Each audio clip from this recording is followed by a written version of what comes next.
जय हिंद दोस्तों। आज की इस वीडियो में मैं आपको सेकेंड कश्मीर वॉर की पूरी हिस्ट्री बताने वाला हूँ।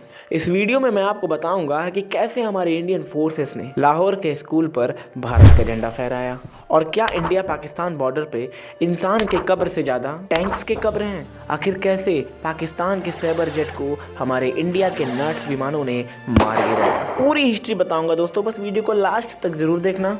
और अगर आप भी इंडियन फोर्सेस से प्यार करते हैं तो कमेंट में जय हिंद जरूर लिखना। वीडियो को शेयर करना मत भूलना। और अगर आपको भी हिस्ट्री की वीडियोस देखना पसंद है तो इस चैनल का बेल आइकन जरूर ऑन कर लेना, क्योंकि इस तरह की वीडियोस मैं लाता रहता हूँ। दोस्तों, ये बात शुरू होती है साइनो इंडियन वॉर से। तो उस युद्ध में चाइना की जीत हुई थी और उस युद्ध के 2 साल बाद हमारे देश की प्राइम मिनिस्टर की हार्ट अटैक से मृत्यु हो गई थी। और फिर 13 दिनों के लिए हमारे देश का प्रधानमंत्री का पोस्ट संभालते हैं श्री गुलजारी लाल नंदा जी। और इन 13 दिनों के बाद हमारे भारत देश के प्रधानमंत्री बनते हैं श्री लाल बहादुर शास्त्री जी। समय था 9 जून 1964। दोस्तों, ये सिचुएशन देख के हमारा जो बिगड़ा हुआ बेटा देश है पाकिस्तान, वो देखता है कि इस समय तो भारत काफ़ी कमज़ोर हुआ है। और दोस्तों, मैं आपको बता दूं कि 1965 में हमारे भारत में सूखा भी पड़ गया था। और ये सब देखते हुए इन पाकिस्तानियों ने 9 अप्रैल 1965 को 51 ब्रिगेड ग्रुप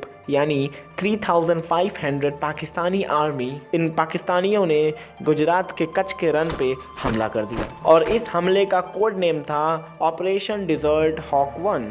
और ये हमला दोस्तों रात को 3 बजे शुरू हुआ था। लेकिन ये भूखे नंगे भिखमंगे पाकिस्तानी हमारे इंडियन आर्मी के सामने टिक ही नहीं पाए और हमारे इंडियन आर्मी ने बुरी तरह से पीटा इन पाकिस्तानियों को और वहाँ से भगा दिया। लेकिन दोस्तों, वॉर तो अभी शुरू ही हुई थी। अब ये पाकिस्तानी जानते थे कि वे सामने से नहीं लड़ सकते हैं, इसलिए उन्होंने 5 अगस्त 1965 को लाइन ऑफ कंट्रोल को पार करके हमारे कश्मीर में घुस गए और भेष बदल के हमारे इंडियन आर्मी को मारते थे। और ये दिखाना चाहते थे कि कश्मीर की जनता भारत में नहीं रहना चाहती है। और दोस्तों, अब पाकिस्तान ने भारत से युद्ध शुरू करने के लिए ऑपरेशन जिब्राल्टर चालू किया। इस ऑपरेशन में पाकिस्तान ने अपनी लगभग पूरी आर्मी उतार दी हमारे कश्मीर में, ताकि वो कश्मीर की टेरिटरी को कैप्चर कर सकें। और मैं आपको बता दूं दोस्तों कि उस समय पाकिस्तान के पास सैबर जेट, पैटर्न टैंक जैसे घातक हथियार थे उसके पास। ये टैंक अमेरिका ने पाकिस्तान को दिया था। और इधर हमारा भारत अभी सूखा पड़ा था, पीएम की हाल ही में मृत्यु हुई थी और 1962 के लड़े गए युद्ध का गम भी अभी ख़त्म नहीं हुआ था। 1965 में एक और युद्ध शुरू हुआ। लेकिन जिस ऑपरेशन जिब्राल्टर के तहत ये पाकिस्तानी आर्मी हमारे इंडियन टेरिटरी में घुसी थी, उसी ऑपरेशन जिब्राल्टर के हेड ऑफिस को हमारे इंडियन आर्मी ने एक ही दिन में गिरा डाला और पाकिस्तानियों को वहाँ से बुरी तरह से मार कर भगाना शुरू कर दिया। लेकिन अभी युद्ध ख़त्म नहीं हुई दोस्तों। अब पाकिस्तान ने अपने एयरफोर्स के द्वारा अटैक कराया हमारे इंडियन आर्मी पे और इधर से नॉट विमान भी उड़ गए हमारे इंडियन आर्मी को डिफेंस करने। लेकिन दोस्तों, हमारे नॉट विमान पाकिस्तान के सैबर जेट के सामने टिक ही नहीं पा रहे थे। वहाँ पे हमारे सैनिकों को दिक्कत ये हो रही थी कि इंडियन एयरफोर्स के विमानों में मशीन गन्स लगे हुए थे और दूसरी तरफ पाकिस्तान एयरफोर्स के विमानों में मिसाइल्स लगे हुए थे। और इसलिए पाकिस्तान के एयरफोर्स हमारे इंडियन आर्मी और एयरफोर्स पे भारी पड़ रहे हैं। लेकिन हद तो तब हो गई जब पाकिस्तान के एयरफोर्स ने भारत के श्रीनगर पे बम मार दिया और अब भारत के एयरफोर्स ने दिमाग लगाया।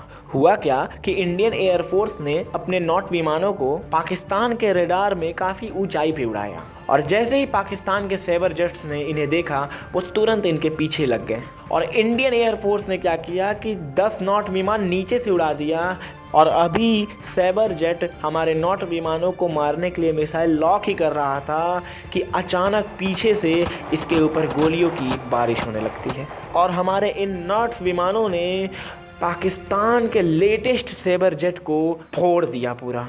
ये सुन के पूरी दुनिया हैरान हो गई थी कि कैसे नॉट विमानों ने सैबर जेट को मार गिराया। और दोस्तों, ये देख के बचे कुचे पाकिस्तान के जितने भी सैबर जेट थे वो उड़ान भरने से मना कर देते हैं। और दोस्तों, अब इंडियन आर्मी को हमारे इंडियन एयरफोर्स से पूरा सपोर्ट था और हमारे इंडियन आर्मी ये सब देखते हुए अगले ही दिन लाहौर पहुंच गए और वहाँ के स्कूल से पाकिस्तानी झंडा हटा के भारत का झंडा लहरा दिया। और दोस्तों अगर आपको हिस्ट्री सुनने में मज़ा आ रहा होगा तो सब्सक्राइब करो यार और बेल आइकन ज़रूर ऑन कर लेना।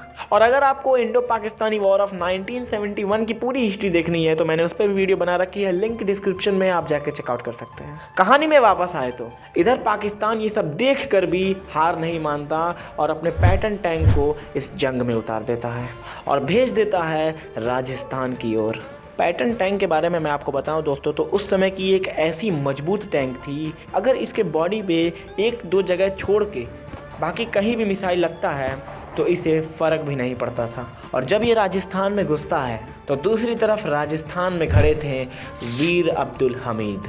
पाकिस्तान के कमांडर को अपने टैंक पे इतना भरोसा था कि अपने मिलिट्री से आगे सबसे पहला टैंक अपना चला रहे थे, लेकिन वीर अब्दुल हमीद ने उस पैटर्न टैंक के वीक पॉइंट को देखते हुए एक ऐसी मिसाइल मारी कि ना कि सिर्फ पैटर्न टैंक का बल्कि पाकिस्तान के जो कमांडर आए थे उनके भी चीथड़े उड़ गए। और पाकिस्तान आर्मी को लगा कि इंडियन आर्मी के पास कोई खुफिया मिसाइल है जिसके सामने पैटर्न टैंक नहीं टिक सकता। और दोस्तों उसी युद्ध में वीर अब्दुल हमीद अपने जीप से आगे बढ़ रहे थे कि तभी उनके सामने एक अचानक पैटर्न टैंक आ जाता है और पैटर्न टैंक और वीर अब्दुल हमीद दोनों लोग एक ही टाइम पे मिसाइल लॉन्च कर देते हैं और वीर अब्दुल हमीद के ऊपर पैटर्न टैंक की मिसाइल लग जाती है। और इस मिसाइल लगने से हमारे महान सिपाही वीर अब्दुल हमीद जी शहीद हो गए। और ये सब देखते हुए भारतीय सैनिकों का खून खौल गया और उन्होंने नहर खोल दिया जिससे पाकिस्तान के इस इलाके में पूरा पानी पानी हो गया। और इसी का फ़ायदा उठाते हुए इंडियन आर्मी ने पाकिस्तान के 100 पैटर्न टैंक को फोड़ डाला। और इतिहास में इंडो पाक बॉर्डर ही एक ऐसा बॉर्डर है जहां इंसानों की नहीं इन पाकिस्तानियों के टैंक्स की कब्र पाई जाती है। और जब ये पाकिस्तानी इतनी बुरी तरह से पिटने लगे तो इन्होंने अपने कई टैंक्स हमारे राजस्थान में वैसे ही छोड़ दिया जैसे लाए थे। और दोस्तों अब बची नेवी, तो उस समय इंडियन नेवी के पास ऐसी जहाज़ थी जो बहुत ही परफेक्ट मिसाइल मारती थी लेकिन उसका रेंज ज़्यादा नहीं था। उसे हम कॉर्बेट के नाम से जानते हैं। उस जहाज़ को दूसरे जहाज़ से बांधकर कराची ले गए और वहाँ पे ताबड़तोड़ इन पाकिस्तानी नेवी को तोड़ना शुरू कर दिया हमारे इंडियन नेवी ने। और दोस्तों अब कई बड़े देश ये चाहते थे कि ये युद्ध जल्दी से जल्दी ख़त्म हो क्योंकि वो जानते थे कि ये वर्ल्ड वॉर 3 भी बन सकता है। और इसीलिए भारत और पाकिस्तान के बीच ताशकंद में समझौता बैठाया गया जहाँ पे रशिया और यूनाइटेड स्टेट्स जैसे बड़े देश भी आए थे। और हमारा भारत जो लाहौर तक कब्जा कर लिया था, उस समझौते में सारे देशों ने दबाव डाला हमारे लाल बहादुर शास्त्री जी पे ताकि हम लोग अपने टेरिटरी पे वापस आएं। और वो लोग उसमें सफल भी हो गए और हम लोग अपने टेरिटरी पे वापस आ गए। और इसी तरह से 23 सितंबर 1965 को ये युद्ध ख़त्म हुआ और हमारे इंडिया की जीत हुई। और दोस्तों इस युद्ध में जितने भी हमारे इंडियन फोर्सेस शहीद हुए उन्हें कोटि कोटि नमन। और हम सब भारतीयों को हमारे इंडियन फोर्सेस पे गर्व होना चाहिए। उम्मीद करता हूं दोस्तों कि वीडियो आपको इन्फॉर्मेटिव लगी होगी। और अगर आप भी अपने इंडियन फोर्सेस से प्यार करते हैं तो कमेंट में जय हिंद जरूर लिखना। वीडियो को शेयर करना मत भूलना। मिलते हैं दोस्तों अगली वीडियो में। जय हिंद, जय भारत।